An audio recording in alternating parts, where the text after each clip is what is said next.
രക്ഷിതാക്കളെ, പ്രിയപ്പെട്ട കുട്ടികളെ, വളരെ അനുഗ്രഹീതമായ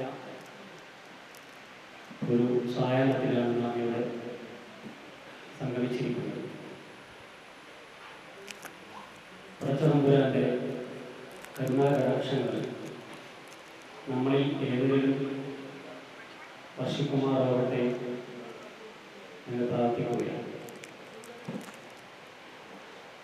തമിഴ് ചാരിറ്റബിൾ ഫൗണ്ടേഷൻ എല്ലാ വർഷവും നടത്താറുള്ള വിദ്യാർത്ഥികളെ അനുമോദിച്ചുകൊണ്ടുള്ള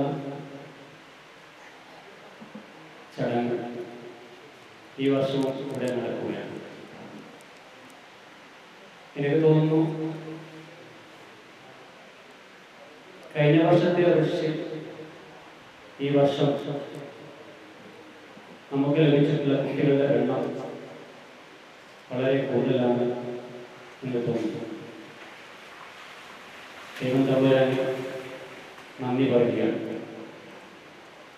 ഈ അവസരത്തിൽ ഇവിടെ ആദരിക്കപ്പെടുന്ന കുട്ടികളെ സംബന്ധിച്ചിടത്തോളം നിങ്ങളൊക്കെ വളരെയധികം അനുഗ്രഹിക്കപ്പെട്ടവരാണ് എന്നാണ് മനസ്സിലാക്കാൻ കഴിയുന്നത്. 10ാം ക്ലാസ്സിൽ, 12ാം ക്ലാസ്സിൽ, ഡിഗ്രി തുടങ്ങിയ കടമ്പകൾ കടക്കുമ്പോൾ ഇതൊന്നും കഴിയാത്ത, ഇതിനൊന്നും പറ്റാത്ത ഒരുപാട് വിദ്യാർത്ഥികൾ നമ്മുടെ ചുറ്റും ഉണ്ട് എന്നുള്ളത് വളരെ ഖേദകരമാണ്. അവരുടെ സാമൂഹിക സാമ്പത്തിക ചുറ്റുപാട് കാരണം അതല്ലെങ്കിൽ മറ്റേതോ സാഹചര്യത്തിൽ പല വിദ്യാർത്ഥികൾക്കും പഠനം പൂർത്തീകരിക്കാനോ പഠിക്കാനോ പറ്റാത്ത നിർഭാഗ്യകരമായ ഒരവസ്ഥയിലൂടെയാണ് നാം കടന്നു പോകുന്നത്. അവരെ കൂടി ചേർത്ത് പിടിക്കുക എന്നത് നിങ്ങളുടെ ഓരോരുത്തരുടെയും ഉത്തരവാദിത്വമാണ് എന്നെനിക്ക് നിങ്ങളോട് പറയാനുണ്ട്. വിദ്യാഭ്യാസത്തെ സംബന്ധിച്ചിടത്തോളം കേരളത്തിലെ ശരാശരി വിദ്യാഭ്യാസത്തിൽ വളരെയധികം ഉന്നതിയിലാണ് കേരളം കടന്നുപോയിക്കൊണ്ടിരിക്കുന്നത്. പക്ഷെ അതിന് മാത്രം സാംസ്കാരികമായ സാമൂഹികമായ ഒരു അന്തരീക്ഷം വളർത്തിയെടുക്കാൻ നമുക്ക് പലപ്പോഴും കഴിയുന്നില്ല എന്നുള്ളത്, എവിടെയാണ് അതിൻ്റെ തകരാറ് എന്നുള്ളതിൻ്റെ കാര്യത്തിൽ നമുക്ക് ഇന്നും കണ്ടുപിടിക്കാൻ പറ്റാത്ത ഒരു പ്രയാസകരമായ ഒരു കാര്യമാണ്. ഈ കഴിഞ്ഞ 2-3 ദിവസങ്ങൾ പത്രങ്ങൾ വായിച്ചു നോക്കുമ്പോൾ നമുക്ക് കാണാൻ പറ്റുന്നത് 20, 22, 18 വയസ്സുള്ള കുട്ടികളെ മയക്കുമരുന്നുമായിട്ട് പോലീസ്, എക്സൈസ് വിഭാഗം പിടിക്കുന്നു, അവരെ കോടതിയിൽ ഹാജരാക്കുന്നു, അവരെ റിമാൻഡ് ചെയ്യുന്നു എന്നൊക്കെയാണ്. അതേക്കുറിച്ച് കൂടുതലായിട്ട് നന്നായിട്ട് അറിയാവുന്ന ബഹുമാനപ്പെട്ട ചീഫ് ജുഡീഷ്യൽ മജിസ്ട്രേറ്റ് അദ്ദേഹത്തിൻ്റെ മുമ്പിൽ ഇത്തരം കേസുകൾ നിരവധി എത്തിക്കൊണ്ടിരിക്കുന്നു എന്നാണ് നമുക്ക് അറിയാൻ കഴിയുന്നത്. കഴിഞ്ഞ ഒരു മാസം മുമ്പ് ഇവിടെ ഒരു പരിപാടി നടന്നപ്പോൾ നമ്മുടെ ഒരു ജഡ്ജിയോട് സംസാരിച്ചത് അദ്ദേഹത്തിന് ഏറെ വരുന്ന കേസുകളിലും മദ്യം, മയക്കുമരുന്ന് പോലെയുള്ള കൃത്യമായി ഏർപ്പെട്ടിരിക്കുന്ന കുട്ടികളെ റിമാൻഡ് ചെയ്യേണ്ടി വരുന്ന ഒരു വളരെ പ്രയാസകരമായ അവസ്ഥയാണ് അദ്ദേഹം പറഞ്ഞത്. വിദ്യാഭ്യാസത്തെക്കാൾ നമുക്ക് വേണ്ടത് നിങ്ങൾ മത്സരിക്കുന്നത് വിവേകത്തോടുകൂടി പ്രവർത്തിക്കാൻ സമൂഹം നിങ്ങളെ പ്രതീക്ഷിക്കുന്നു. സമൂഹത്തിന് നിങ്ങൾക്കൊണ്ട് കഴിയുന്ന സംഭാവനകൾ നിങ്ങൾ അർപ്പിക്കേണ്ടതുണ്ട് എന്നാണ്. ദീർഘിപ്പിക്കുന്നില്ല. വളരെ ബഹുമാനപ്പെട്ട മേഖലയിലെ പ്രവർത്തനം വിദ്യാർത്ഥികളെ സാധ്യമാവുന്ന എല്ലാ തരത്തിലും സപ്പോർട്ട് ചെയ്യുകയും മോട്ടിവേറ്റ് ചെയ്യുകയും അവരോടൊപ്പം ചേർന്നുകൊണ്ട് അവരെ ഏറ്റവും ഉയർന്ന വ്യക്തിത്വങ്ങളാക്കി മാറ്റിയെടുക്കുകയും ചെയ്യുക എന്ന ലക്ഷ്യം മുന്നിൽ കണ്ടുകൊണ്ടാണ് തണൽ വിദ്യാഭ്യാസ മേഖലയിലെ പ്രവർത്തനങ്ങൾ ആസൂത്രണം ചെയ്യുന്നത്. ഇവിടെ നേരത്തെ സഹോദരവാസികൾ സൂചിപ്പിച്ചതുപോലെ വിദ്യാഭ്യാസ മേഖലകളിൽ ഒരുപാട് അരുതായ്മകൾ നമ്മുടെ വിദ്യാർത്ഥികളെ, നമ്മുടെ മക്കളെ വഴിതെറ്റിക്കുവാനുള്ള വളരെ ബോധപൂർവമായ ശ്രമങ്ങൾ നടന്നുകൊണ്ടിരിക്കുമ്പോൾ അതിനെ തടയിടുവാൻ എന്തൊക്കെ സാധിക്കും എന്ന് ചിന്തിക്കുകയും അതിനുവേണ്ടി പരിപാടികൾ ആസൂത്രണം ചെയ്യുകയും എക്സൈസ് ഉദ്യോഗസ്ഥന്മാരെയും പോലീസ് ഉദ്യോഗസ്ഥന്മാരെയും മറ്റും കൊണ്ടുവന്നുകൊണ്ട് ബോധവൽക്കരണ ക്ലാസുകൾ നടത്തുകയും വ്യക്തിപരമായ ബോധവൽക്കരണ സംസാരങ്ങൾ നടത്തുകയും ഒക്കെ ചെയ്തുകൊണ്ടാണ് തണൽ മുന്നോട്ട് പോകുന്നത്. വിദ്യാഭ്യാസം കൊണ്ട് ലക്ഷ്യം വെക്കുന്ന മഹാത്മജി മുതൽ ഇങ്ങോട്ട് ലക്ഷ്യം വെച്ച വളരെ പ്രധാനപ്പെട്ട ഒരു കാര്യം നല്ല മനുഷ്യരെ ഉണ്ടാക്കുക എന്നതാണ്. സർട്ടിഫിക്കറ്റുകൾ നൽകുകയോ ഉയർന്ന പദവികളിലെത്തുകയോ എന്നതിനപ്പുറം ഒരാൾ ഏറ്റവും ഉയർന്ന വിദ്യാഭ്യാസം നേടുമ്പോൾ ആ ആൾക്ക് ഉണ്ടാവേണ്ടത് ഏറ്റവും ഉയർന്ന സംസ്കാരവും ഏറ്റവും ഉയർന്ന ചിന്തയും ഏറ്റവും ഉയർന്ന ബോധവും സഹജീവി സ്നേഹവും ഒക്കെയാണ്. ആ ഒരു രീതിയിലേക്ക് വിദ്യാഭ്യാസത്തെ തിരിച്ചു കൊണ്ടുപോകണം എന്നാണ് തണൽ ആഗ്രഹിക്കുന്നത്. അതുകൊണ്ട് തന്നെ കിട്ടാവുന്ന അവസരങ്ങളിലൊക്കെയും വിദ്യാർത്ഥികളെ ചേർത്ത് പിടിച്ച് അവർക്ക് ആവശ്യമായ എല്ലാ തരത്തിലുമുള്ള സപ്പോർട്ടും നൽകി തണൽ പ്രവർത്തിച്ചുകൊണ്ടിരിക്കുകയാണ്. സപ്പോർട്ട് എന്ന പേരിൽ തന്നെ ഒരു വേദി ഉണ്ടാക്കി കേരളത്തിലെ വിദ്യാഭ്യാസ രംഗത്തെ 10ഓളം ഏറ്റവും സമുന്നതരായ വ്യക്തിത്വങ്ങളുടെ സഹായത്തോടു കൂടി അവർക്ക് സാധ്യമാവുന്ന രീതിയിൽ അവർക്ക് മോട്ടിവേഷൻ നൽകാനും അവരെ സപ്പോർട്ട് ചെയ്യുവാനുമുള്ള ശ്രമങ്ങൾ തണൽ നടത്തിക്കൊണ്ടിരിക്കുന്നു. അതിൻ്റെ ഭാഗമായിട്ടുള്ള ഈ വർഷത്തെ 2024 വിദ്യാഭ്യാസ വർഷത്തെ ഏറ്റവും ആദ്യത്തെ ഈ പ്രോഗ്രാമാണ്. ഇത് കേവലം ഒരു അവാർഡ് പ്രോഗ്രാമായിട്ട് മാത്രമല്ല, മറിച്ച് ബഹുമാന്യരായ വേദിയിലിരിക്കുന്ന അതിഥികൾ അവരുടെ വാക്കുകൾ നമുക്ക്, പ്രത്യേകിച്ച് നമ്മുടെ വിദ്യാർത്ഥികൾക്ക് ഏറെ ഗുണം ചെയ്യും, അതവർക്ക് ഭാവിയിലേക്ക് ഉപകാരപ്പെടും എന്ന് തന്നെയാണ് നമ്മൾ പ്രതീക്ഷിക്കുന്നത്. തണലിനെ സംബന്ധിച്ചിടത്തോളം തണൽ വിദ്യാഭ്യാസ രംഗത്ത് മാത്രമല്ല മറ്റിതര മേഖലകളിലും സാമൂഹ്യ സേവന മേഖലകളിലും തണൽ പ്രവർത്തിച്ചുകൊണ്ടിരിക്കുന്നുണ്ട്. നിങ്ങളുടെ മുമ്പിൽ അത് പരിചയപ്പെടുത്തേണ്ടതുണ്ട് എന്ന് ഞാൻ കരുതുന്നില്ല. എനിക്ക് ഇവിടെ ഇരിക്കുന്ന വിദ്യാർത്ഥികളോടും രക്ഷിതാക്കളോടും പറയുവാനുള്ളത്, നിങ്ങൾ കൂടെ തണലിനോട് ചേർന്ന് നിൽക്കുകയാണെങ്കിൽ, ഒരുപക്ഷെ ഇവിടെ എത്തിയിരിക്കുന്ന പല വിദ്യാർത്ഥികളും പല രക്ഷിതാക്കളും ഈ പ്രാവശ്യം പുതുതായി തണലിലേക്ക് ബന്ധപ്പെടുന്നവരാണ്. എല്ലാവരോടും പറയുവാനുള്ളത്, നിങ്ങൾ കൂടി ചേർന്ന് നിൽക്കുകയാണെങ്കിൽ, തണലിൻ്റെ പ്രവർത്തനങ്ങളോട് സഹകരിക്കുകയാണെങ്കിൽ തീർച്ചയായും തണലിൻ്റെ പ്രവർത്തനങ്ങളെ കൂടുതൽ ഉപകാരപ്പെടുന്ന പ്രവർത്തനങ്ങളാക്കി മാറ്റുവാൻ തണലിന് സാധിക്കും. വിദ്യാഭ്യാസ മേഖലയിൽ നിങ്ങളുടെ മക്കൾക്ക് എന്തെങ്കിലും തരത്തിലുള്ള പ്രയാസങ്ങൾ നേരിടുമ്പോൾ അല്ലെങ്കിൽ അതുപോലുള്ള എന്തെങ്കിലും ഗൈഡൻസ് ആവശ്യം വരുമ്പോൾ തണലുമായി നിങ്ങൾക്ക് ബന്ധപ്പെടാവുന്നതാണ്. ആ മേഖലയിലുള്ള പ്രഗത്ഭരായ ആളുകളുടെ സേവനം ഉപയോഗപ്പെടുത്തിക്കൊണ്ട് തണൽ അവർക്ക് ആവശ്യമായ സൗകര്യങ്ങൾ ഒരുക്കും എന്ന് ഇവിടെ നിങ്ങളുടെ മുമ്പിൽ പറയുക. ഞാൻ ദീർഘിപ്പിക്കുന്നില്ല. ബഹുമാന്യനായ ഈ പരിപാടി ഉദ്ഘാടനം ചെയ്യുന്ന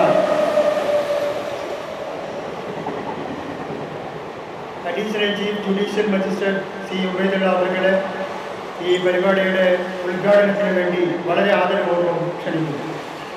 എന്തിനാണ് ഇങ്ങനെ പരിപാടി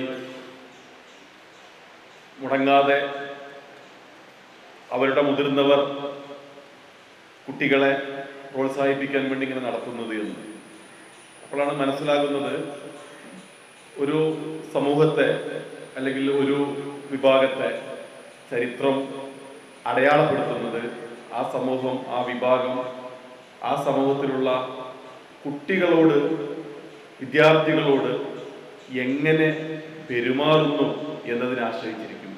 കുട്ടികളെ എങ്ങനെ പരിഗണിക്കുന്നു എന്നതിനെ ആശ്രയിച്ചിരിക്കും ആ സമൂഹത്തെക്കുറിച്ചുള്ള ഭാവി തലമുറ ചിന്തിക്കുന്നത്. നമ്മൾ എപ്പോഴും അത് വലിയൊരു മേഖലയാണ്.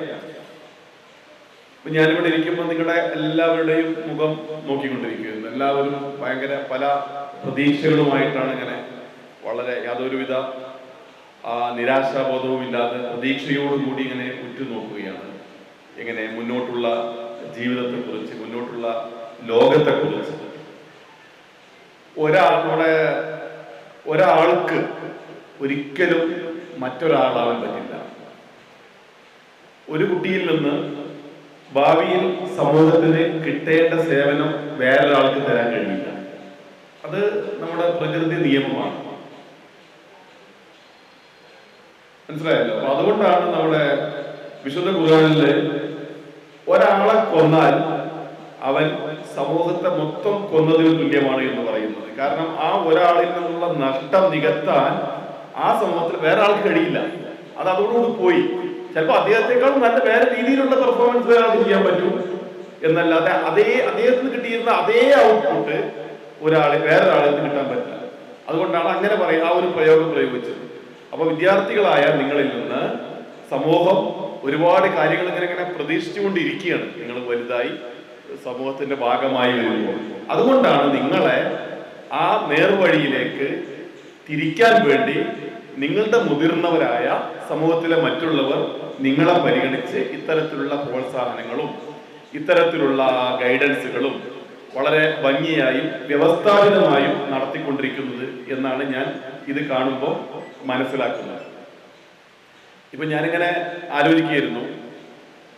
ഞാൻ SLC കഴിഞ്ഞത് 1990-ലാണ്. അന്നും ഒരുപാട് ആദരിക്കലുണ്ടായിട്ടുണ്ട്. ഞാൻ ഒരു ആദരിക്കലിനും എന്നെ ക്ഷണിച്ചിട്ടില്ല, ഞാൻ പങ്കാളിയായിട്ടില്ല. പ്രീ ഡിഗ്രിക്ക് ഞാൻ ജയിച്ചു, പങ്കാളിയായിട്ടില്ല. SLCക്ക് എനിക്ക് അന്ന് 3rd ക്ലാസ് ആയിരുന്നു. അന്ന് ഡിസ്റ്റിങ്ഷനും ഫസ്റ്റ് ക്ലാസ് കിട്ടിയ ആളുകൾ ആദരിക്കുന്ന കാലമായിരുന്നു. പ്രീ ഡിഗ്രിക്ക് അതുപോലെ തന്നെ 2nd ക്ലാസ് ആയിരുന്നു. ഡിഗ്രിക്കും 2nd ക്ലാസ് ആയിരുന്നു.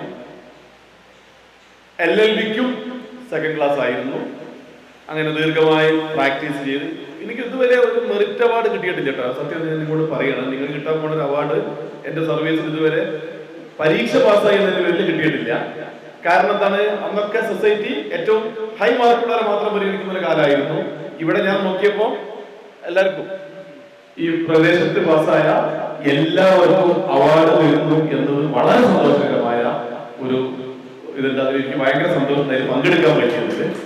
അത് ചില്ലറ കാര്യമല്ല. ഞാൻ നേരത്തെ പറഞ്ഞ വിദ്യാർത്ഥികളെ അല്ലെങ്കിൽ പുതിയ തലമുറയെ, കുട്ടികളെ ആ സമൂഹം എങ്ങനെ പരിഗണിക്കുന്നു എന്നതിന്റെ വലിയൊരു ഉദാഹരണമാണ്. ഞാൻ വീണ്ടും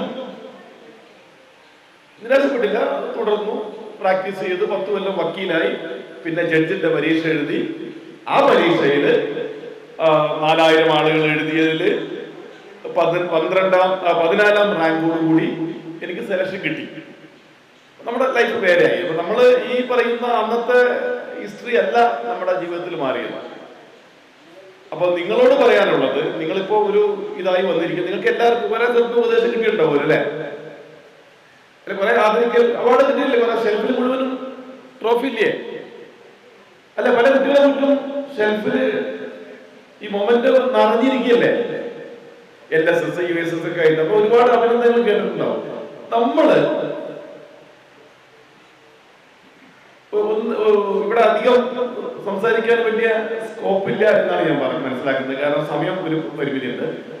നമ്മൾ നേരത്തെ ഇവിടെ ഈ നമ്മളെ റാഞ്ചാനിരിക്കുന്ന ആ തിന്മകളെ കുറിച്ച് സൂചിപ്പിച്ചു. ഈ കുറ്റവാളികളുടെ എണ്ണം വർദ്ധിക്കുന്നു, കുട്ടികളെ കുറ്റവാളികളാകുന്നതിന് എണ്ണം കൂടി വരുന്നു. അത് നമ്മളാരും അറിയാത്തത്, കുട്ടികൾ കുറ്റവാളികളാകുമ്പോൾ അവരുടെ പേര് വിവരങ്ങൾ പത്രത്തിലൊന്നും വരാറില്ല. ജുവനൈൽ ജസ്റ്റിസ് ബോർഡ് എന്നുള്ള ബോർഡാണ്. അവരുടെ പേരോ വിവരങ്ങളോ ഒന്നും പത്രത്തിൽ കൊടുക്കാൻ പാടില്ല എന്നാണ് നിയമം. അതുകൊണ്ട് ചെറിയ കുട്ടികൾ, 18 വയസ്സിന് താഴെ കുട്ടികൾ പ്രതികളാകുമ്പോൾ അറിയാതെ കുട്ടികൾ നടക്കുന്നുണ്ട്. അപ്പൊ നമ്മുടെ ഈ സമൂഹത്തില് എങ്ങനെയാണ് ഈ തിന്മകൾ ഉണ്ടാകുന്നത് എന്ന് ആലോചിക്കുമ്പോൾ അതിന് ഉത്തരം നമുക്ക് നമ്മുടെ ഭരണഘടനയിൽ നിന്ന് മനസ്സിലാക്കാൻ പറ്റും. ഇന്ത്യൻ ഭരണഘടന കണ്ടിട്ടുണ്ടോ? അതിന്റെ കവർ കണ്ടിട്ടുണ്ടോ? ഇന്ത്യൻ ഭരണഘടനയുടെ കവർ ഇപ്പോ അതിന്റെ മുഖചിത്രം കാണാത്ത ആരെങ്കിലും ഉണ്ടോ? ആരും കണ്ടിട്ടില്ല. എവിടുന്ന് കണ്ടുപ്പോ? ഇപ്പൊ ഈ 3-4 ദിവസങ്ങൾ ഇന്ത്യൻ ഭരണഘടനയുടെ മുഖചിത്രങ്ങൾ ഇങ്ങനെ പാറി നടക്കുന്നുണ്ട്. എങ്ങനെയായിരുന്നു?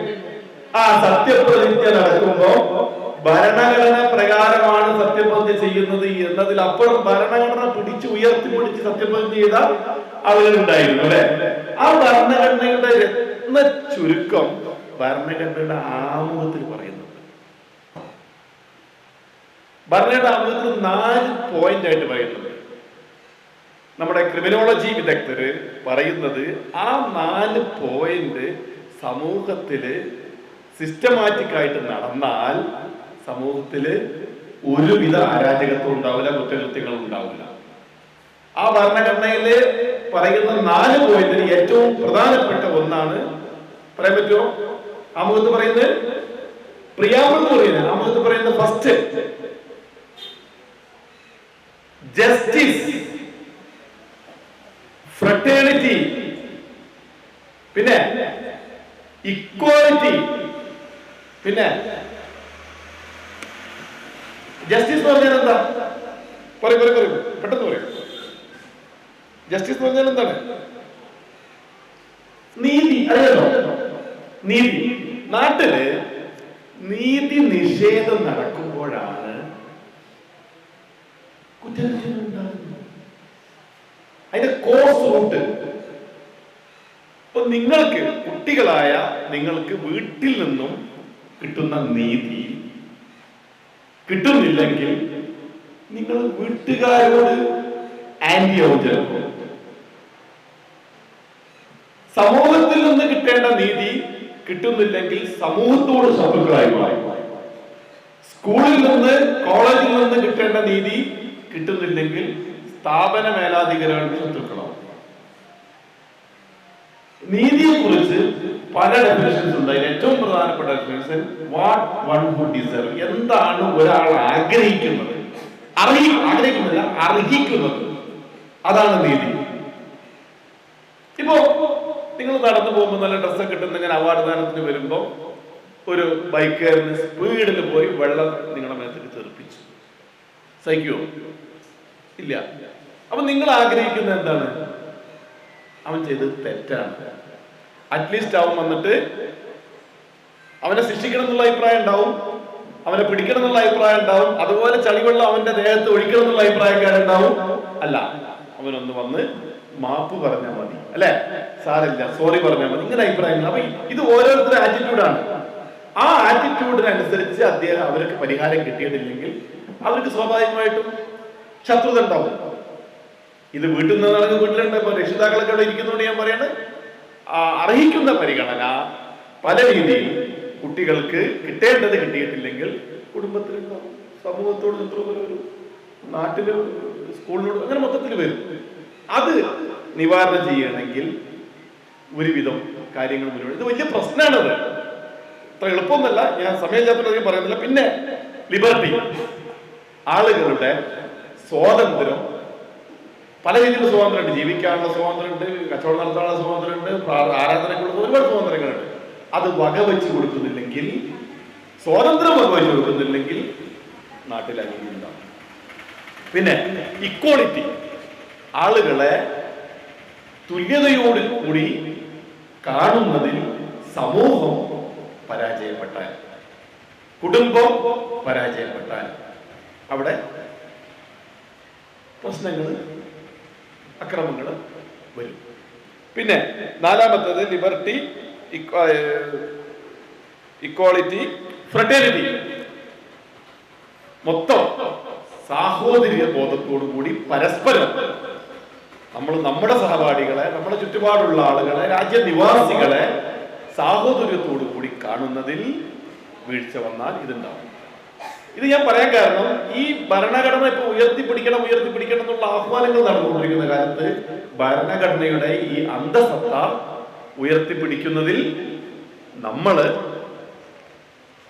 ഭയങ്കര ജാഗ്രത കാണിക്കണം. എങ്കിൽ നാട്ടിൽ ഞാൻ നേരത്തെ പറഞ്ഞ പോലുള്ള സമാധാനം ഉണ്ടാവും, കുറ്റകൃത്യങ്ങളിൽ നിന്ന് ആളുകളെ നമുക്ക് മാറ്റാൻ പറ്റും, വിദ്യാർത്ഥികളെ പിന്തിരിപ്പിക്കാൻ പറ്റും. നമ്മൾ ഈ നാട് ഇങ്ങനെയൊക്കെ പറഞ്ഞാലും നാട്ടിൽ ഒരുപാട് നല്ല ഗുണങ്ങളും നല്ല ആളുകളും ഒക്കെ ഉണ്ട്.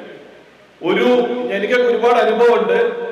ഒരു പ്രാവശ്യം ഒരു തെറ്റിൽ പെട്ട് കഴിഞ്ഞാൽ, ഒരു പ്രശ്നത്തിൽ പെട്ട് കഴിഞ്ഞാൽ, പ്രത്യേകിച്ച് ഇന്നത്തെ ആ ലെവലിലുള്ള റാക്കറ്റുകളിലൊക്കെ പെട്ട് കഴിഞ്ഞാൽ കാര്യങ്ങൾ പറഞ്ഞ് ഉപദേശിച്ച് അവൻക്ക് എവിടെയാണോ അവൻ പ്രശ്നമായി കാണുന്നത് ആ പ്രശ്നത്തിന് ഒരു പരിഹാരം നിർദ്ദേശിച്ചു കൊടുത്താൽ തീരാവുന്ന പ്രശ്നങ്ങൾ. ഇപ്പൊ നമ്മള് വിദ്യാഭ്യാസത്തെ മുൻനിർത്തി, വിദ്യാഭ്യാസം അല്ലെങ്കിൽ പഠനം ഒരു ലഹരിയായി കൊടുത്താൽ അത് എപ്പോഴാണ് ഒരാള് അവൻ ചിന്തിക്കുന്ന രീതിയിൽ പഠിക്കുന്നത് നമുക്ക് പറയാൻ പറ്റില്ല. അപ്പൊ നിങ്ങൾ എത്ര നിർത്തി പഠിക്കാൻ പറഞ്ഞാലും കുട്ടികൾ പഠിച്ചോളണമെന്നില്ല. അവർക്കൊരു തോന്നൽ വരുമ്പോൾ പിന്നെ നിർത്താൻ പറ്റില്ല. അപ്പൊ ആ തോന്നലിലേക്ക് ലീഡ് ചെയ്യാനാണ് ഇത്തരത്തിലുള്ള. ഞാൻ പറഞ്ഞല്ലോ, ഞാൻ reading SSLC third class, second class LLB ആ സമയത്താണ് നമുക്ക് തോന്നൽ വന്നു. കാരണം ഈ ജഡ്ജായി വക്കീലായി നമ്മൾ ചെയ്യുന്നതിനേക്കാൾ കൂടുതൽ മേലെ ഇരുന്നിട്ട് കാര്യങ്ങൾ വിധിക്കുമ്പോൾ, തീരുമാനിക്കുമ്പോൾ ഒരുപാട് കാര്യങ്ങൾ, അപ്പൊ ആ മേഖലയ്ക്ക് എനിക്ക് എത്തണം എന്നൊരു തോന്നൽ വന്നപ്പോൾ ഞാൻ വേറെ ഒന്നും ചിന്തിച്ചില്ല, ഞാൻ ആ മേഖലയിലേക്ക് പോയി. അപ്പൊ അങ്ങനെ നമ്മള് ഒരു ലക്ഷ്യം, ഇപ്പൊ നിങ്ങൾ ഒരുപാട് സ്വപ്നങ്ങൾ നേരത്തെ പറഞ്ഞത് കാണുന്നുണ്ടാവും. ആ ലക്ഷ്യത്തിലേക്ക് എത്താൻ 3 മാർഗങ്ങളുള്ളൂ. ഒന്ന്, നമ്മുടെ എയിമിനെ കുറിച്ച് നമ്മൾ കൃത്യമായി ചിന്തിച്ചുകൊണ്ടേയിരിക്കുക, അതിനെക്കുറിച്ച് ചിന്തിക്കുക, അതിനെക്കുറിച്ച് തന്നെ ചിന്തിക്കുക. ഇപ്പോ നിങ്ങളുടെ സാമൂഹ്യ മാധ്യമങ്ങളിൽ നിങ്ങളെല്ലാവരും ലൈവായി. അപ്പൊ നിങ്ങൾ നോക്കുന്ന ഷോർട്സും നിങ്ങളുടെ ഫോളോവേഴ്സും നിങ്ങളുടെ ഫ്രണ്ട്സും ഒക്കെ ആ കാറ്റഗറിയിലുള്ള ആളുകളായിട്ട് ക്രമേണ മാറും. മറ്റുള്ളതൊക്കെ നിങ്ങളൊന്ന് ഡിലീറ്റ് പോകും. ഇപ്പൊ നിങ്ങൾ നല്ലൊരു ടീച്ചർ ആവണം, അപ്പൊ അതിനെക്കുറിച്ചുള്ള ചർച്ചകളുള്ള, അല്ലെങ്കിൽ നല്ലൊരു കളിക്കാരനാവണം, അതിനെക്കുറിച്ചുള്ള ഡോക്ടർ ആവണം, എഞ്ചിനീയർ ആവണം, വക്കീലാവണം, ഏതാണോ ലെവൽ ആ ലെവലിലേക്ക് നമ്മളിങ്ങനെ കൂടുതൽ ചിന്തിക്കുമ്പോൾ നമ്മൾ അതിനനുസരിച്ചുള്ള കാര്യങ്ങളെ വരുള്ളൂ. നമ്മൾ സോഷ്യൽ മീഡിയ ഇങ്ങനെ നോക്കുമ്പോൾ ബാക്കിയുള്ള സ്കിപ്പ് ചെയ്ത് കളയും. ഇതിനെക്കുറിച്ചുള്ള സ്പീച്ച് നമ്മൾ കേട്ടുകൊണ്ടേയിരിക്കും. അപ്പം ആ ചിന്ത ത്രൂഔട്ട് നമ്മുടെ മനസ്സിലുണ്ടാകണം. 2, ആ ചിന്തക്കനുസരിച്ചുള്ള പ്രവർത്തനങ്ങൾ. ഫസ്റ്റ് ചിന്തക്കനുസരിച്ചുള്ള പറയൂ വർക്ക്. ഈ ഹാർഡ് വർക്ക് ഒക്കെ ചെയ്യുന്നത് എപ്പോഴാന്ന് വെച്ചാൽ നമ്മൾ സമയത്തിന് വർക്ക് ചെയ്യാതാവുമ്പോഴാണ് ഹാർഡ് വർക്ക് ചെയ്യണമെന്ന്. ഹാർഡ് വർക്ക് വേണോ? നമ്മളൊരു ലോങ് ടൈം ആയിട്ട് ഇങ്ങനെ കാര്യങ്ങൾ പോകണം, നമ്മൾ വർക്ക് ഇങ്ങനെ ചെയ്തുകൊണ്ടിരുന്നാൽ മതി, നമ്മൾ അറിയാതെ ചെയ്തു പോകുക, ഹാർഡ് വർക്ക് ആവും. അപ്പൊ നമ്മള് അതുമായി ബന്ധപ്പെട്ട ഒരു ക്ലാസ്സുകളും മിസ്സാക്കൂല, അതുമായി ബന്ധപ്പെട്ട ഒരു സ്പീച്ചും കേൾക്കാതിരിക്കൂല. ആ നമ്മൾ എത്തേണ്ട ആ എയിമിലേക്കുള്ള ഒരു ലക്ഷ്യത്തിലേക്ക് എത്താൻ വേണ്ടിയുള്ള ഒരു ട്രെയിനിങ് നടക്കുമ്പോൾ, അല്ലെങ്കിൽ ഒരു വർക്ക്ഷോപ്പ് നടക്കുമ്പോൾ, അന്ന് നമ്മുടെ സ്വന്തം വീട്ടിൽ കല്യാണം ഉണ്ടെങ്കിൽ പോലും, അല്ലെങ്കിൽ അപ്പുറത്തെ വീട്ടിൽ കല്യാണം ഉണ്ടെങ്കിൽ പോലും നമ്മൾ ആ കല്യാണത്തിന് പോകില്ല. കല്യാണത്തിന് പോകാതെ ഈ പരിപാടിക്ക് വരുന്നു. അതന്നെയാണ് ഹാർഡ് വർക്ക് എന്ന് പറയുന്നത്. നമ്മൾ മറ്റുള്ളതിനെ ത്യജിച്ച് നമ്മുടെ എയിമിലേക്ക് കോൺസെൻട്രേറ്റ് ചെയ്യുക. ഇതാണ് പ്രവർത്തനം. 3, ഈ ചിന്തയും പ്രവർത്തനവും അനുസരിച്ചുള്ള വിജയത്തിന് വേണ്ടി പ്രാർത്ഥിക്കുക. ഈ 3 പോയിന്റിൽ ഊന്നിയാൽ നമുക്ക് നല്ല വിജയം ഉണ്ടാകും, റിസൾട്ട് ഉണ്ടാകും. ഇതില് നിരാശ ഉണ്ടാകാനുള്ള സ്കോപ്പ് വരുന്നുണ്ടെങ്കിൽ നമുക്ക് ഈ 3-ൽ എവിടെങ്കിലും ഒന്ന് പാളിയിട്ടുണ്ടെന്ന് മനസ്സിലാക്കുന്നത്. അപ്പോഴാണ് നിങ്ങൾ ഇത്തരത്തിലുള്ള സ്ഥാപനങ്ങളെ സമീപിച്ച് റിഡ്രസലായിട്ടും കൗൺസിലിംഗ് ആയിട്ടും നമുക്കത് കോൺസെൻട്രേറ്റ് ചെയ്യാൻ പറ്റുന്നത്. എന്താണ് പരിഹാരം? നേരത്തെ പറഞ്ഞതുപോലുള്ള നല്ല ട്രെയിനേഴ്സിനെ നിങ്ങൾക്ക് തരും, അല്ലെങ്കിൽ കൗൺസിലേഴ്സിനെ തരും, അല്ലെങ്കിൽ ഏജൻസികളെ നിങ്ങൾക്ക് പറഞ്ഞു തരും. അപ്പൊ ഇത്തരത്തില് നമ്മൾ നമ്മുടെ കരിയർ നമ്മളായിട്ട് തന്നെ ഡെവലപ്പ് ചെയ്യും. മറ്റുള്ളവർ ഇങ്ങനെ സഹായങ്ങളും മറ്റും തരുമെന്നുണ്ടെങ്കിലും അതിന്റെ അൾട്ടിമേറ്റ് ആയിട്ടുള്ള ഡെവലപ്പിംഗ് അതോറിറ്റി നമ്മൾ തന്നെയാണ്. അപ്പൊ ഞാൻ കൂടുതലായിട്ടൊന്നും പറയുന്നില്ല. ഈ പരിപാടിയിൽ സംബന്ധിക്കാൻ അവസരം തന്നതിന്റെ ഭാരവാഹികളോടും ഇത്തരത്തിലുള്ള എൻ്റെ തോന്നലുകൾ പറയാൻ അവസരം നൽകിയതാണ്. മുമ്പ് തണലിന്റെ ഒരു പരിപാടിക്ക് വിളിച്ചപ്പോൾ എനിക്കൊന്നും വരാൻ പറ്റിയില്ല. അപ്പൊ ഇതിന് എന്തായാലും വരണമെന്ന് നിർബന്ധം ഉണ്ടായിരുന്നു. വരും. ഇവിടെ വിദ്യാഭ്യാസ പ്രവർത്തനങ്ങളും അതുപോലെ തന്നെ മറ്റു പരിശീലന പരിപാടികളൊക്കെ നടക്കുന്നുണ്ട് അറിഞ്ഞു. അപ്പൊ ഇനിയും വേണമെങ്കിൽ ഇവിടെ പരിപാടികളിൽ സംബന്ധിക്കാൻ ഞാൻ ഒഴിവിനനുസരിച്ച് തയ്യാറാണെന്നും കൂടി അറിയിച്ചുകൊണ്ട് ഈ പരിപാടി ഔപചാരികമായി ഉദ്ഘാടനം ചെയ്തതായി പ്രഖ്യാപിക്കുന്നു. എല്ലാവർക്കും നല്ലത് വരട്ടെ, നന്മ വരട്ടെ, വിജയം വരട്ടെ. Thank you.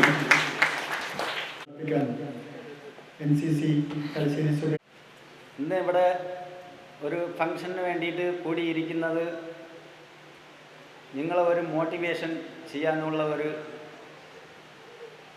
തണൽ ഫൗണ്ടേഷൻ്റെ എടുത്തേക്കുന്ന ഒരു സ്റ്റെപ്പാണ്. ഒരു തണൽ ഫൗണ്ടേഷൻ 30 വർഷമായിട്ട് ഇവിടെ ആക്റ്റീവാണ്. അതിനെ കൊണ്ട് നടത്തുന്നത് നിങ്ങളാണ് കൊണ്ട് നടത്തുന്നത്. നിങ്ങളുടെ സപ്പോർട്ട് ഇല്ലാണ്ട് ഇങ്ങനെ തണൽ ഫൗണ്ടേഷൻ ഈ 30 വർഷം കാലങ്ങളും ഇങ്ങനെ മുമ്പോട്ട് പോകാൻ പറ്റില്ല. അതിന് ഫുൾ സപ്പോർട്ട് നിങ്ങളാണ് അതിന് കൊടുക്കുന്നത്. പക്ഷേ ഈ തണൽ ഫൗണ്ടേഷൻ സ്റ്റുഡൻസിന് മോട്ടിവേറ്റ് ചെയ്യാൻ ഇങ്ങനെ ഒരു ഫംഗ്ഷൻ അവർ ഉണ്ടാക്കിയിരിക്കുന്നത് ഇതിനെക്കാട്ടിലും ബെസ്റ്റാണ്. ഇനി വരുന്ന സമയത്തിൽ നിങ്ങളാണ് ഈ തണൽ ഫൗണ്ടേഷനെ മുമ്പോട്ട് കൊണ്ടുപോകാനുള്ളത്. ഈ തണൽ ഫൗണ്ടേഷൻ നിങ്ങൾക്ക് ഇപ്പോൾ വന്നിട്ട് മോട്ടിവേഷൻ ചെയ്ത് എല്ലാവരെയും ഒരു നല്ല ഒരു മോട്ടിവേഷൻ ഇതിൽ കൊണ്ടു ചെന്നിട്ട് നിങ്ങളുടെ വരുന്ന സമയത്തിലുള്ള ഭാവിയെക്കുറിച്ചുകളാണ് ഇത് പറയുന്നത്.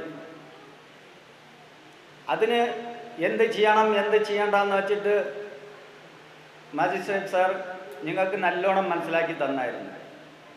എന്ത് ചെയ്യണം, എങ്ങനെ പഠിക്കണം, ഏത് പ്രിൻസിപ്പിനെ എടുക്കണം, ഫാദർ മദറിനോട് എങ്ങനെ ഇരിക്കണം, എല്ലാം അയാൾ നിങ്ങൾക്ക് പറഞ്ഞു തന്നു. ഇതല്ലാണ്ട് നിങ്ങളുടെ സ്കൂളിലും എല്ലാ സ്ഥലത്തിലും നിങ്ങളോട് പറഞ്ഞു തരും. പക്ഷേ ഇതിനെ ഫങ്ഷണലാക്കുന്നത് നിങ്ങളുടെ കയ്യിലാണുള്ളത്. ഒരു നല്ല വഴിക്ക് പോകുന്നതും വേറെ കെട്ട ഒരു വഴിക്ക് പോകുന്നതും എല്ലാം നിങ്ങളുടെ കയ്യിലാണുള്ളത്. നല്ല വഴിക്ക് പോയവർ എപ്പോഴും നല്ലതേ നടത്തുള്ളൂ. അതിന് വേണം നല്ല ഫ്രണ്ട്ഷിപ്പ്, നല്ല അച്ഛനും അമ്മയും വേണം, നല്ല നിങ്ങളുടെ മുമ്പോട്ട് കൊണ്ട് നടത്താനുള്ള നല്ല ടീച്ചേഴ്സ് വേണം, എല്ലാത്തിനും നല്ല ആൾക്കാർ വേണം. എന്നാൽ തന്നെ നിങ്ങൾ ഒരു ലക്ഷ്യം വച്ചിട്ട് മുമ്പോട്ട് പോകുന്ന സമയത്ത് ആ ലക്ഷ്യത്തെ പിടിക്കാൻ പറ്റുള്ളൂ. 10th +2 കഴിഞ്ഞിട്ട് നിങ്ങൾ ഫസ്റ്റിലേ നിങ്ങൾ പ്ലാൻ ചെയ്യണം, ഇനി അടുത്ത് ഞാൻ എന്ത് ആവണമെന്ന് വെച്ചു. ഇവിടെ ഇരിക്കുന്നതിൽ എല്ലാ കുട്ടികളിലും ടാലൻ്റ് ഉണ്ട്. പക്ഷേ ആ ടാലൻറ്റിനെ വെളിയിൽ കൊണ്ടുവന്നാലേ അറിയാൻ പറ്റും ഈ കുട്ടിക്ക് ഇങ്ങനെ ടാലൻ്റ് ഉണ്ട്. ടാലൻ്റ് ഉള്ളവർക്കേ ഈ ദേശത്തിൽ വന്നിട്ട് അവരുടെ ഒരു സ്ഥലമുണ്ട്. ടാലൻ്റ് ഇല്ല, തൻ്റെ അടുത്ത് ടാലൻ്റ് വച്ചിട്ട് അത് വെളിയിൽ കാണിക്കാണ്ട് അങ്ങനെ ഇരിക്കും. അവർക്ക് ഒന്നും നേടാൻ പറ്റില്ല. ഞങ്ങളുടെ മുമ്പിൽ തന്നെ ഒരു സിംഗർ വന്നിട്ട് ഒരു സിംഗിങ് ചെയ്തു. ആർക്കെങ്കിലും അറിയാമോ അവരാർക്കും അറിയത്തില്ല. ഇപ്പോഴാണ് അവൾ ഒരു സിംഗിങ് ചെയ്തത് കൊണ്ടാണ് നിങ്ങൾക്ക് അറിയാൻ പറ്റിയ ഇങ്ങനെ ഒരു സിംഗർ ഇവിടെ ഉണ്ടായിരുന്നെന്ന്. ഇതുപോലെ നിങ്ങളെയും നാളെ വെളിയിൽ ആരെങ്കിലും കാണണം. വെറും സിംഗിങ്ങിൽ മാത്രമല്ല, എല്ലാവർക്കും സ്പോർട്സിലും ടാലൻറ്റ് കാണും, ഡ്രോയിങ്ങിൽ ടാലൻറ്റ് കാണും, എല്ലാ രീതിയിലും ടാലൻറ്റ് കാണും. പക്ഷേ അതിനെ മുമ്പോട്ട് കൊണ്ടുവരണം. ഇപ്പോഴൊക്കെ മീഡിയയിൽ നിങ്ങളുടെ ടാലൻറ്റിനെയൊക്കെ കൊണ്ടുവരാനായിട്ട് വേണ്ടിയിട്ട് ഒത്തിരി സന്ദർഭങ്ങൾ കൊടുത്തേക്കുക. സോഷ്യൽ മീഡിയയിൽ, യൂട്യൂബ്, നിങ്ങളുടെ ഒരു ടാലൻറ്റിനെ അതിൽ ഇട്ട് കളഞ്ഞാൽ പിന്നെ മേന്മേലും നിങ്ങളുടെ ടാലൻറ്റ് വലുതായിട്ടേ പോയിക്കൊള്ളി.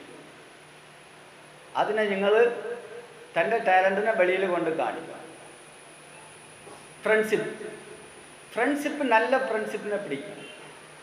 നല്ല ഫ്രണ്ട്ഷിപ്പിൻ്റെ കൂടെ നമ്മൾ സാഹചര്യം വച്ചു കളിഞ്ഞാൽ നമ്മൾ എപ്പോഴും നല്ലതിനെ നമ്മൾ പോയിക്കൊണ്ടിരിക്കും. ഇതെല്ലാം നമ്മൾ നേടണമെങ്കിൽ പിന്നെ പഠിക്കണം.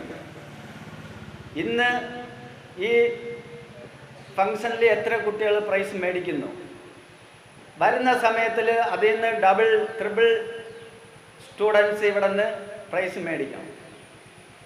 ഇവിടെ നിന്നുള്ള സ്റ്റുഡൻസ് തന്നെ വലിയ വലിയ ജോബിലൊക്കെ പോയിട്ട് ഇനി വരുന്ന സമയത്തിൽ ഈ ട്രസ്റ്റിൻ്റെ നിങ്ങൾ മുമ്പോട്ട് കൊണ്ടുപോകും.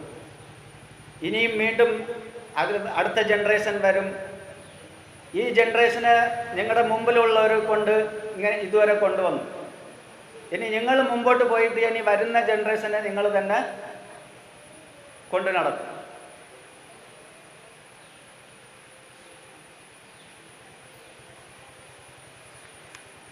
എൻ്റെ ഇങ്ങനത്തെ ഫംഗ്ഷൻ വന്നിട്ട് എനിക്ക് പുതുസാണ്. പിന്നെ ഞാൻ ഇവിടെ ഉള്ളവരെല്ലാവരും നല്ല മനസ്സുള്ളവരാണ്. ഈ ഫൗണ്ടേഷൻ 30 വർഷം കൊണ്ട് നടത്തുന്നുണ്ടെങ്കിൽ അങ്ങനെ മനസ്സുള്ളവരാണ് ഞങ്ങൾ ഇവിടെ ഇരിക്കുന്നവർ. ഇതിനെക്കാട്ടിൽ ഞങ്ങളുടെ സപ്പോർട്ട് കൂടി ഈ തണൽ ഫൗണ്ടേഷൻ മുമ്പോട്ട് പോയിട്ട് ഈ കുട്ടികൾക്ക് ഇതിനെക്കാട്ടിലും നല്ല മോട്ടിവേഷനിൽ വേറെ എന്തെങ്കിലും നല്ല സപ്പോർട്ടുകളൊക്കെ ചെയ്ത് മേന്മേലും നല്ലോണം വളരാനായിട്ട് ഭഗവാനോട് പ്രാർത്ഥിച്ച് ഞാൻ ഇവിടെ നിർത്തുന്നു. ജയ് ഹിന്ദ്.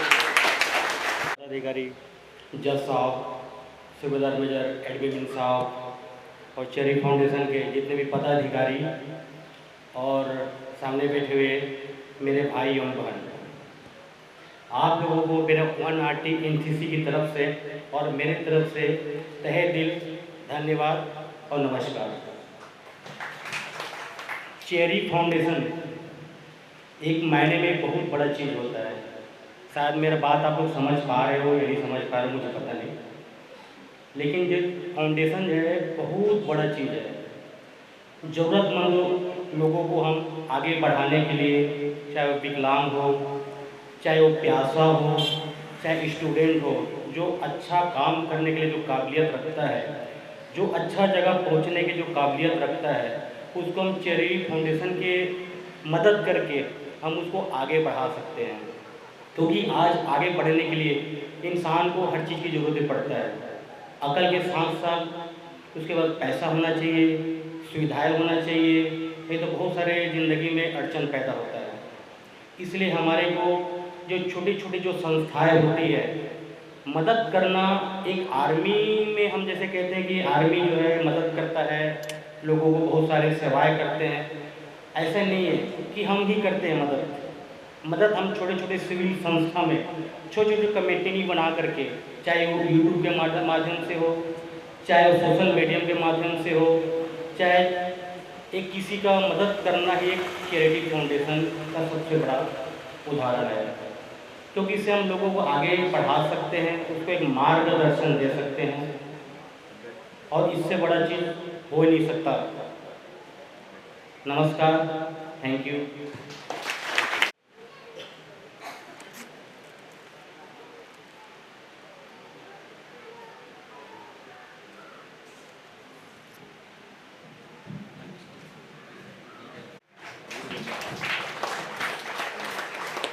इबाद जहान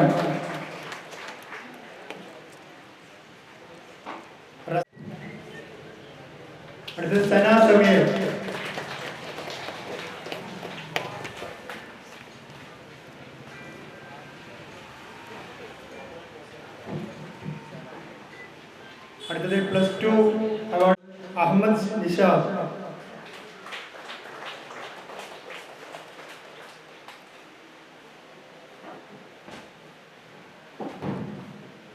next Amna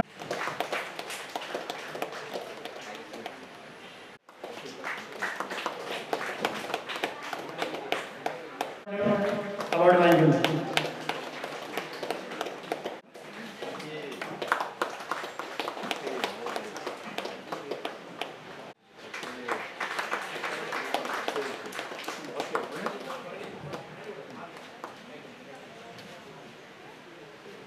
Naufal KP award വാങ്ങിക്കുന്നു.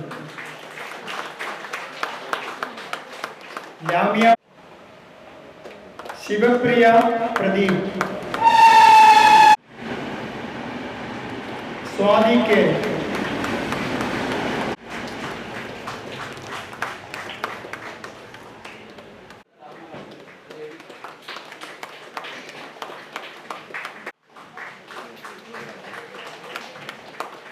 Haniya അമ്രിന് വേണ്ടി ഉമ്മയാണ് വായിക്കുന്നത്. Muhammad Sayan Aris. Shams. Sameer.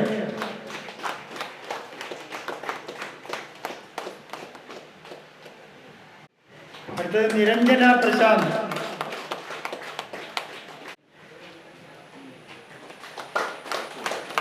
Shazia Basheer Pokkutty.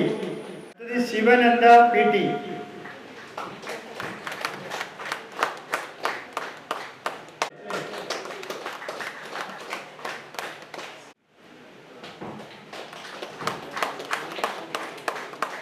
BP Muhammad Raf.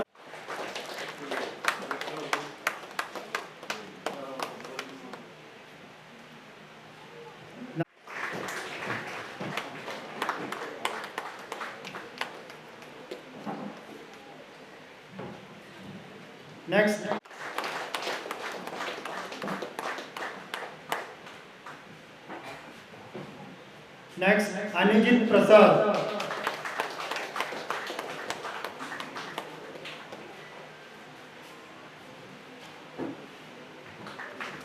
Next Archana V.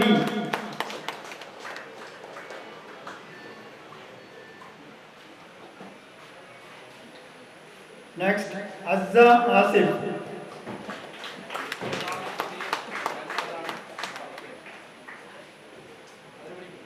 അസ്സ Asif.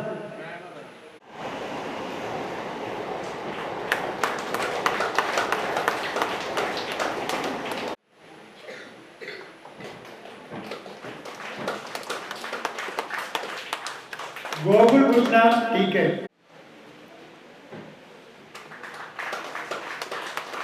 ഹാമി ഫർഫ.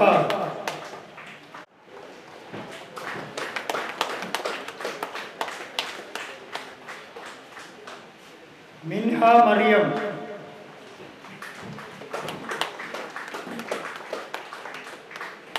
മുഹമ്മദ് ബിലാൽ CK.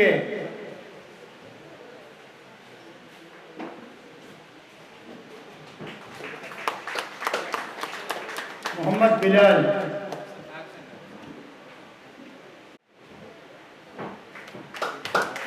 മുഹമ്മദ് ഷാനിസ് K.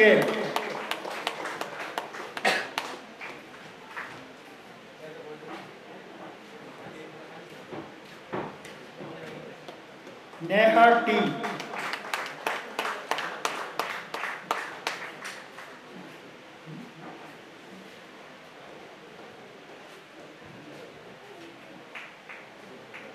നേന നതാശ നൗഷാദ്.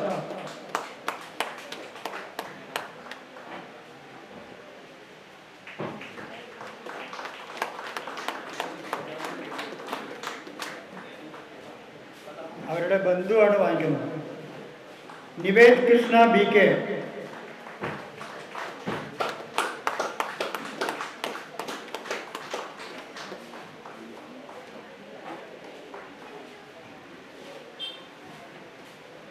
സന Fathima M.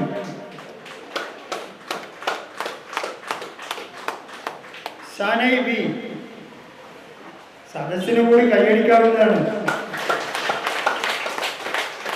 ശ്രീവർദ്ധന K, ശ്രീവർദ്ധന.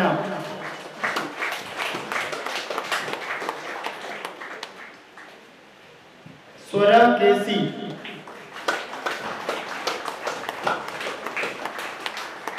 Tejashree N P,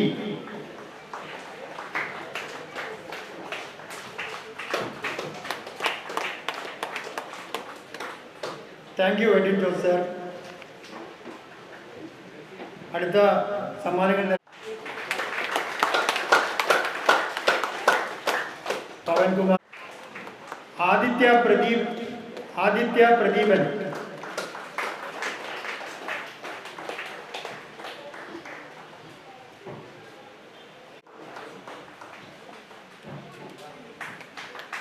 അമ്ര Mariyam,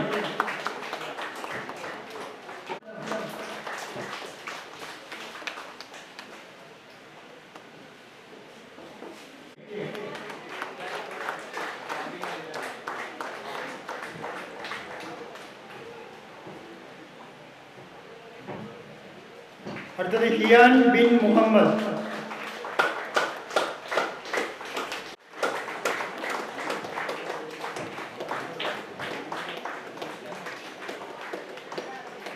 Muhammad Alan C T,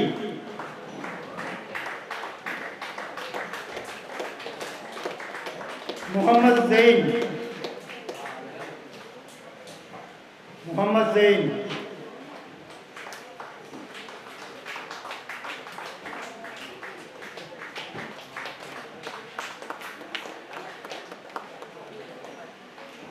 നക്ഷത്ര K P,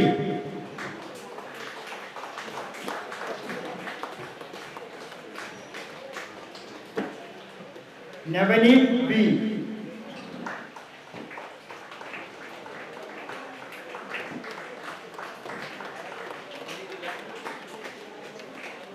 Rishin C G, Fathima Nahrin A,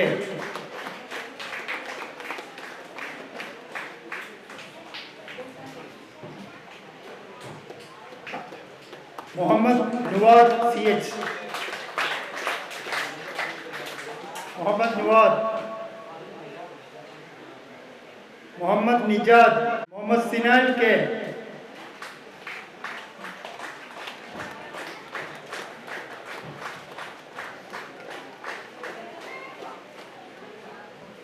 ജൻഹ Fathima K C,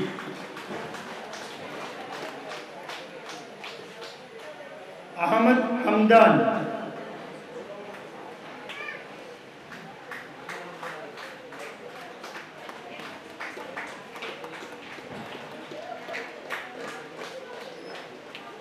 Fathimath Nasiya Sulthana M P,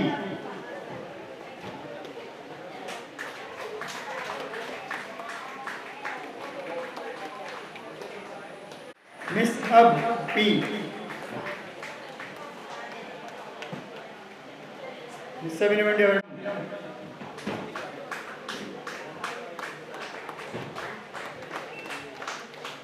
റോഷന് വേണ്ടി റോഷന്റെ സിസ്റ്റർ വാങ്ങിക്കും. സർഗ പി പി,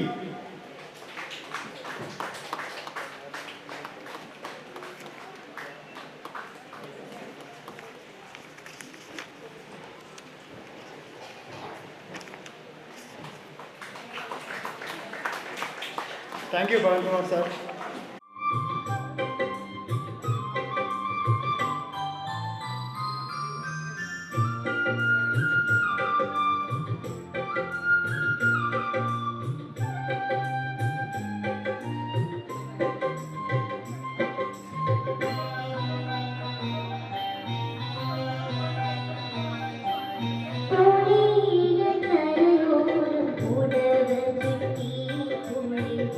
ചന്ദനത്തോ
അടുത്തത്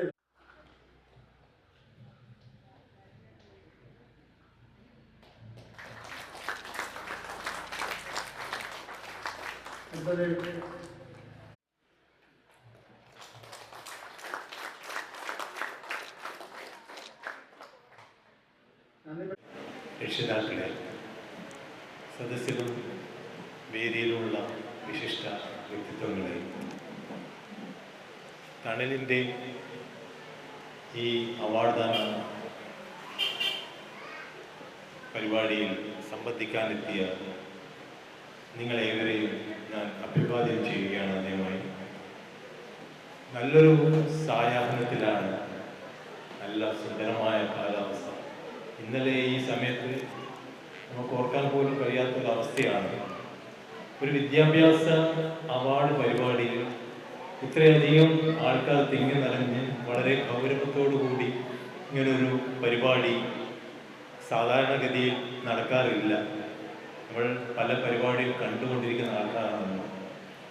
ഏതായാലും തണൽ അതിൻ്റെ എല്ലാ അർത്ഥത്തിലും ഇവിടെ പങ്കെടുത്ത വിദ്യാർത്ഥികൾക്കും അവരുടെ രക്ഷിതാക്കൾക്കും ബാക്കി നാട്ടുകാർക്കും ഉപകാരപ്രദമാവുന്ന നല്ല ഭാഷണങ്ങൾ നടത്താൻ ഇവിടെ സാധിച്ചിട്ടുണ്ട്. അതിൽ നമുക്ക് വളരെ ചാരിതാർത്ഥ്യവുമുണ്ട്. അതുതന്നെയായിരുന്നു തണലിൻ്റെ ഉദ്ദേശം. കാരണം വിദ്യാഭ്യാസമാണ് നമ്മൾ എല്ലാ പരിപാടികളെക്കാളും ഊന്നൽ നൽകുന്ന വിഷയം. ഏതായാലും ഞാൻ ഈ വൈകിയ വേളയിൽ എൻ്റെ ഭാഷ അന്തരിക്കുന്നില്ല, എന്നിൽ അർപ്പിതമായ ചുമതല നിങ്ങൾക്ക് നന്ദി പറയുകയാണ്. ആദ്യമായി നമ്മുടെ ഈ പരിപാടി ഉദ്ഘാടനം ചെയ്തു നമുക്ക് നല്ലൊരു പ്രഭാഷണം നൽകിയ honourable additional chief judicial magistrate ജനാബ് സി ഉബൈദുള്ള സാഹിബിനെ ഞാൻ എൻ്റെ സ്വന്തം പേരിലും തണലിൻ്റെ പേരിലും ആദ്യമായി നന്ദി രേഖപ്പെടുത്തുകയാണ്. നടത്തിയ സുബേദാർ ഹവിൽദാർ കുമാർ കശ്യപ്, അദ്ദേഹത്തിൻ്റെ സ്വതസിദ്ധമായ ഹിന്ദി കുറേയൊക്കെ നമുക്ക് മനസ്സിലാക്കിയെടുക്കാൻ സാധിച്ചിട്ടുണ്ട്. വളരെ സുന്ദരമായി ചിരിച്ചുകൊണ്ട് മൂപ്പർ ആ കാര്യം നല്ല നിലയിൽ അവതരിപ്പിച്ചിട്ടുണ്ട്. അദ്ദേഹത്തിനും തണലിൻ്റെ പേരിലും നമ്മുടെ സ്വന്തം പേരിലും നന്ദി പ്രകാശിപ്പിക്കുക. ഈ യോഗത്തിൽ അധ്യക്ഷം വഹിച്ചത് തണലിൻ്റെ ചെയർമാൻ ജനാബ് എം നാസർ അവர்களാണ്. അദ്ദേഹത്തിന് കമ്മിറ്റിയുടെ പേരിലും എൻ്റെ സ്വന്തം പേരിലും നന്ദി അർപ്പിക്കുന്നു. ഈ യോഗത്തിൽ സ്വാഗതം ആശംസിച്ചത് സെക്രട്ടറി തണൽ ഫൗണ്ടേഷൻ്റെ CP അസർ സാഹിബ് അവர்களാണ്. അദ്ദേഹത്തിന് തണലിൻ്റെ പേരിലും എൻ്റെ പേരിലും നന്ദി പ്രകാശിപ്പിക്കുന്നു. അവസാനമായി നമ്മുടെ സാനിയ മോൾ, നമ്മുടെ പാട്ടുകൾ കൊണ്ട് നമ്മളെ സന്തോഷിപ്പിച്ച സാനിയ സി പ്രമോദ്,